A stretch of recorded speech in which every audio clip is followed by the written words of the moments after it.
কেউ যদি সুবহানাল্লাহি ওয়া বিহামদিহি কি বললাম, আবার বলেন সুবহানাল্লাহি। তার কয়েকটা উপকার। এক নম্বর, তার জন্য গুরিসাত নাখলাতুন ফিল জান্নাহ, জান্নাতে একটা গাছ আল্লাহ তৈরি করবেন। এটা তো এক। আরেক বর্ণনায় আছে তার যত গুনাহ আছে সব গুনাহ আল্লাহ মাফ করে দেন। ওয়াইন কানা মিসলা জাবাদিল বাহর, যদিও তার গুনাহ সমুদ্রের ফেনা পরিমাণ। মনে করুন সমুদ্রের ফেনা কেউ গুনতে পারবে? আর কুল কিনারা আছে? আছে? ওই পরিমাণ গুনাহ হলেও সুবহানাল্লাহি ওয়া বিহামদিহি বললে মাফ করবেন কে? আরেকটা কি দিবেন? জান্নাতে একটা, জান্নাতের বিবরণ দেওয়ার সময় নেই। আরেকটা দুনিয়াবি উপকার, যারা বেশি বেশি রোগা ওরা যদি পড়ে আল্লাহ সুবহানাল্লাহি ওয়া বিহামদিহির বরকতে তাকে ডায়াবেটিস, ক্যান্সার, আলসার, গ্যাস্ট্রিক এই রোগগুলো থেকে চির মুক্তি আল্লাহ।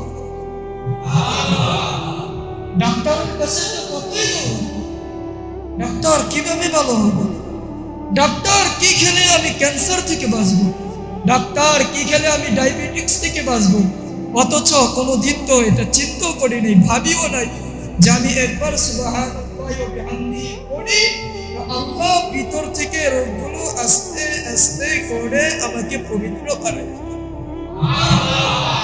করবো তো ইনশাআল্লাহ, চেষ্টা করবো।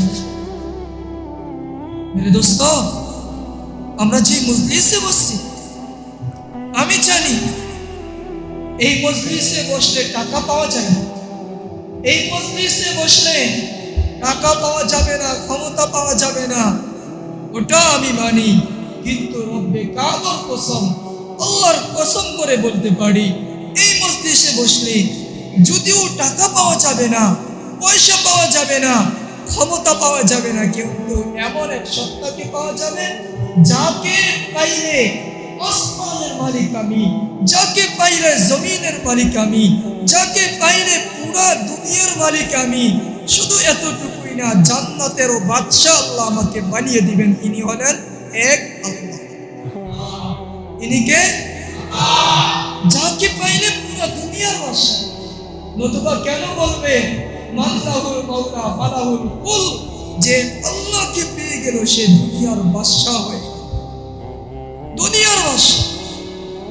আজ তো চাইতেছি দুনিয়া দিয়ে নিজেকে বাঁচানোর জন্য বিদায় টাকার পিছনে ঘুরি, ক্ষমতার পিছনে ঘুরি। আমার বড় আফসোস লাগে, আমি মাঝে মাঝে আফসোস করি আমাকে দিলেন কে, আমি ব্যয় করতেছি কার? চোখ কে দিলেন? কে দিলেন? আল্লাহর ভয়ে কতবার কাঁদছি, কয়দিন আমার চোখ বেয়ে আল্লাহর ভয়ে কাঁদছি। ভাবেন, নিজের সন্তানের জন্য তো কাঁদলাম, মার জন্য তো কাঁদলাম, নিজের বিবির জন্য তো কাঁদলাম, নিজে ব্যথা পাইছি তাও তো কাঁদলাম, কিন্তু রবের ভয়ে, যেই রব আমাকে চোখ দিলেন ওই রবের ভয়ে কয়দিন কাঁদতে পারলাম।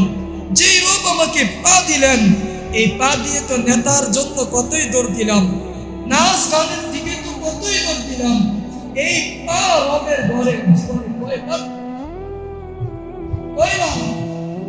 চোখ দিয়ে কত নারীর দিকেই তো তাকাইলাম, কিন্তু আল্লাহর কোরআনের দিকে, আল্লাহর ঘরের দিকে, রবের মোহাব্বতে কয়দিন তাকাইতে পারছি? কয়দিন? ভাবিও না। এই কারণে চলেন আল্লাহর সাথে সম্পর্ক তৈরি। আল্লাহ দেখ, আল্লাহ করেন, আল্লাহ আমাকেও বুঝার তৌফিক দেন, আল্লাহ আপনাদেরকেও বুঝার তৌফিক দেন। কারণ আমি নিজেও হেদায়েতের মুহতাজ, আমরা সবাই হেদায়েতের মুহতাজ। বিদায় আল্লাহ আমাদের সবাইকে হেদায়েত, সবাইকে আল্লাহ দ্বীনের বুঝান। এক জমানা ছিল সবাই আল্লাহ ওয়ালা ছিলেন, সবার দিল আল্লাহর মহব্বতে পূর্ণ ছিল, বড় ছিল। আর তাদের জন্য আল্লাহই যথেষ্ট ছিল। হযরত বিলাল আল্লাহর রাসূলের একজন সাহাবী ছিলেন। মুয়াজ্জিনুর রাসূলিল্লাহ যাকে বলা হয়, রাসূলের মুয়াজ্জিন। আল্লাহর রাসূল সেহরির সময় সেহরি খেতেছিলেন। হযরত বিলাল উনি যেহেতু মুয়াজ্জিন, ভাবলেন দেখে আসি রাসূল কি করে। তো গেছেন, গিয়ে দেখেন আল্লাহর রাসূল হযরত আলীকে সাথে নিয়ে সেহরি। হযরত বিলাল বললেন, আল্লাহর রাসূল সুবে সাদিক হয়ে গেছে, খানা বন্ধ করেন। বেলাল বলে চলে গেছেন। আবার আসছেন, আয়েশা দেখেন এখনো খায়। এবারও বলছেন, আল্লাহর রাসূল সুবে সাদিক হয়ে গেছে, খানা বন্ধ করেন। চলে গেছেন। তৃতীয়বার আসছেন, আয়েশা দেখেন তৃতীয়বারও রাসূল হয়। এখন বেলাল বলছে, আল্লাহর রাসূল আকসামু আলাল্লাহ, ও আল্লাহর হাবিব, আল্লাহর কসম করে বলি সুবহা সুবে সাদিক হয়ে গেছে, খানা আর খায়েন না। রাসূলকে কথা বলতে দেরি, লুকমাটা হাতে ছিল, মুখে দিবে, সাথে সাথে রাসূল বিলালের কথায় লুকমাটা নিচে রাইখা দিলেন। সাথে সাথে বলে রাসূল। হযরত আলী বলছেন, রাসূল বুঝলাম না তো, বিলাল তো আরো দুইবার বলছে খানা তো বন্ধ করেন নাই, এখন কেন?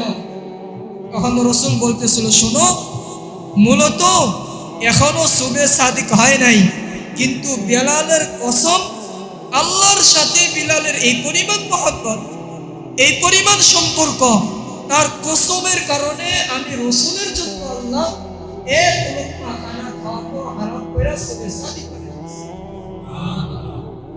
বিলালের কসমের কারণে আল্লাহর সাথে সম্পর্ক ছিল, আল্লাহর সাথে উলফত ছিল, মহব্বত ছিল।